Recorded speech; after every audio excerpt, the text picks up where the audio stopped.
Breaking news! Nabalita na naman po tayo sa Japan at hindi na naman magandang balita to.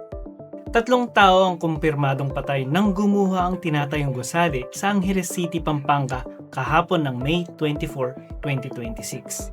Ayon sa media, biglang gumuho ang tinatayong 9-story building na gagawin sanang hotel. Mahigit 20 katao na nailigtas, ngunit 17 pa ang pinaniniwalaang natrap sa ilalim ng gumuhong gusali.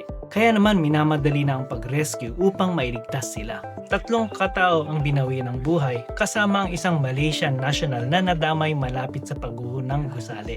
Ayon sa investigasyon, ang inaplayan daw na construction permit ng hotel ay para lang sa 9 na palapag. Subalit, ika-10 palapag na ng gusali ang nakahandang gawin bago mangyari ang trahedya. Malakas daw ang buhos ng ulan sa Angeles City, Pampanga, 1 araw bago mangyari ang trahedya, na maaari daw sanhi ng pagguho ng gusali.